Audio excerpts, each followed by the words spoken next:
अस्सलाम वालेकुम स्टूडेंट्स, कैसे हैं आप लोग? क्या हाल चाल है? तो भाई बच्चों, कल आप लोगों का फिजिक्स का पेपर है, उसके लिए मैं कुछ चीज़ें आप लोगों से डिस्कस करता हूँ। मैंने यहाँ पर स्क्रीन के ऊपर अपना टारगेट पेपर शेयर किया हुआ है। इसके हवाले से कुछ बातें करेंगे। जब मैं जिसके ऊपर येलो हाइलाइटर यूज़ करूँगा, इसका मतलब वो क्वेश्चन जो है वो इम्पोर्टेंट है। तो भाई आप लोगों का ये जो वेक्टर रेक्टेंगुलर कंपोनेंट है, ये क्वेश्चन सेक्शन सी के अंदर आने वाला है। इसको देख लीजिएगा। ये जो टेंशन का केस है, इसके चांस लेस हैं, तो उसके लिए मैं यहाँ पर जो है वो पर्पल लाइन को यूज़ करूँगा। पर्पल मीन्स लेस जो उसके चांस हैं। अच्छा देखिए, यहाँ पे लिखा हुआ है two bodies having masses m1 and m2, और ये जो है वो इलास्टिक कोलिजन वाला सवाल है। इसको आप अच्छे से करें, ये इंशाल्लाह कल के पेपर के अंदर आने वाला है। इसके बाद आपके पास ये जो प्रोजेक्टाइल मोशन वाला सवाल है, ये सवाल आपके पास लॉन्ग में भी आ सकता है और शॉर्ट में भी आ सकता है। इसके अंदर भी डेरिवेशन है, डेरिवेशन मैक्सिमम हाइट की, और ये जो range is equal to 4h है, या ट्रेजेक्टरी वाली जो आपके पास फॉर्मूला आता है, वो डिराइव करने के लिए पूछा जा सकता है।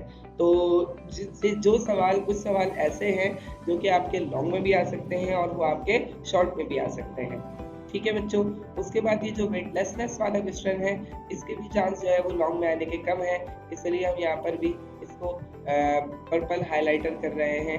A particle is moving with uniform speed, ये सवाल आने के चांस ज़्यादा है, इसको अच्छे से देख लेना।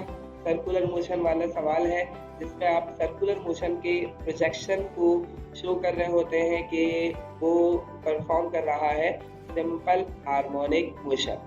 उसके बाद कल के पेपर के अंदर आने के लिए सवाल जो इम्पोर्टेंट लग रहा है वो है स्टैंडिंग वेव्स और 1 लूप, 2 लूप्स और 3 लूप्स वाला क्वेश्चन। ठीक है, इसको अच्छे से करके जाना, इंशाल्लाह इससे सवाल बन सकता है। डुपलर इफेक्ट के चांस है, तो डुपलर इफेक्ट पर भी हम येलो रख रहे हैं।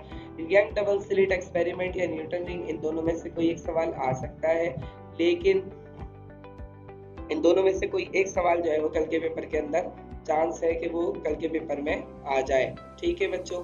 अच्छा जी, इसके बाद आपके पास एस्ट्रोनॉमिकल टेलीस्कोप वाला क्वेश्चन जो है, ये इम्पोर्टेंट है कल के पेपर के हवाले से, इसको गो थ्रू कर लेंगे आप लोग। और सिंपल माइक्रोस्कोप, सही है, लेकिन एक सवाल मैं यहाँ पर और आप लोगों को बता देता हूँ, और वो है कंपाउंड माइक्रोस्कोप, इसको भी गो थ्रू कर लीजिएगा।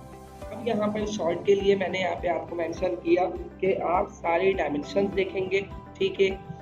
और इसके अलावा वेक्टर का पैरेललोग्राम वाला क्वेश्चन, लेकिन वेक्टर के अंदर मैं आप लोगों को 2 सवाल और बता रहा हूँ, वो देख लीजिए। कभी कभी ऐसा होता है कि वो दोनों शॉर्ट में आ जाते हैं, कभी ऐसा होता है कि वो मिलकर लॉन्ग में एक पार्ट बना देते हैं, जैसे कि prove that A dot B is equal to B dot A and prove that A cross B is equal to minus B cross A। ये सवाल आप लोग देख लेंगे। derive an expression for an acceleration of a body, ये जो है inclined plane वाला सवाल है, इसको शॉर्ट में आ सकता है। Give the definition of force on the basis of force, जो आप Newton second law of motion के थ्रू प्रूव करते हैं कि जो फोर्स है वो बराबर है rate of change of momentum के, ये देख लीजिएगा। इसके अलावा v is equal to r omega and a is equal to r alpha. Conditions of equilibrium, variation of g वाला जो सवाल है, इसमें डेप्थ वाले क्वेश्चन को भी देख लेंगे आप लोग। एक बात और बता दूं मैं आप लोगों को कि जो वेरिएशन ऑफ g वाला क्वेश्चन है, ये लॉन्ग में भी कभी कभी आ जाता है, कभी शॉर्ट में आ जाता है। ठीक है। आर्टिफिशियल ग्रेविटी हो गई, वर्क एनर्जी इक्वेशन कभी कभी लॉन्ग में आती है, कभी कभी शॉर्ट में आती है, इसको देख लीजिएगा। इसके अलावा ब्रैग्स लॉ, एक्सरे डायफ्रैक्शन, इस क्वेश्चन को भी वो कभी डायफ्रैक्शन के साथ मिलाकर और लॉन्ग में दे देते हैं। ठीक है। Combination of lenses and thin lens formula. अब आइए कुछ बातें और करते हैं पेपर के हवाले से। तो भाई बच्चों, आप लोग बड़ा परेशान है एमसीक्यूज के लिए कि सर एमसीक्यूज में हम क्या करेंगे, तो मैं आप लोगों को कुछ बातें जल्दी जल्दी बताऊंगा। देखो बेटा, सबसे पहले तो आप लोगों को जो मैंने एक एमसीक्यूज बैंक शेयर किया है, उसको गो थ्रू कर लें। उसके बाद आप लोग जो है वो एमसीक्यूज के लिए अपने 10 ईयर के एमसीक्यूज सारे देख लें। देन आप लोगों को कुछ चीज़ें मैं आप लोगों को बता देता हूँ। वेक्टर के अंदर कैलकुलेटेड एमसीक्यूज आते हैं, वो ज़रूर देखना कि एंगल्स किस तरीके से डायरेक्टली कैलकुलेट होते हैं। वेक्टर के प्रोजेक्शंस के बारे में पूछा जा सकता है। इसके अलावा चैप्टर नंबर 3 से जो आपके पास एमसीक्यू आ सकता है, वो मोमेंटम वाले टॉपिक से एमसीक्यू बना सकते हैं। Kinetic friction, static friction, rolling friction से एमसीक्यू बना सकते हैं। वो उनका रिलेशन और स्टोक्स लॉ, इसको देख लेना। इसके अलावा एमसीक्यू में डायमेंशंस जल्दी से निकालने के लिए आप लोग डायमेंशन वाले टॉपिक को देख लोगे, उससे एमसीक्यू आ सकता है आपका। इसके अलावा चैप्टर नंबर 4 से एमसीक्यू में रेंज और हाइट के रिलेट करते हुए जो एंगल कैलकुलेट होते हैं वो एमसीक्यू में पूछा जा सकता है आपसे। चैप्टर नंबर 5 का बहुत आसान सा एमसीक्यू बनेगा। चैप्टर नंबर 6 से कुछ क्वेश्चंस आपके पास आते हैं, बुक में एक न्यूमेरिकल भी है।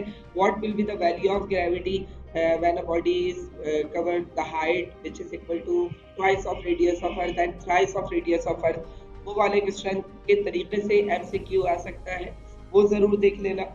ठीक है, इसके अलावा एमसीक्यू पूछा जा सकता है न्यूटन लॉ ऑफ ग्रेविटेशन के रिलेशन से कि अगर हम रेडियस को डिक्रीज करें तो फोर्स कितनी इंक्रीज होगी, और रेडियस की वैल्यू का रिलेशन आपको पता है इनवर्सली विद स्क्वायर रिलेशन होता है।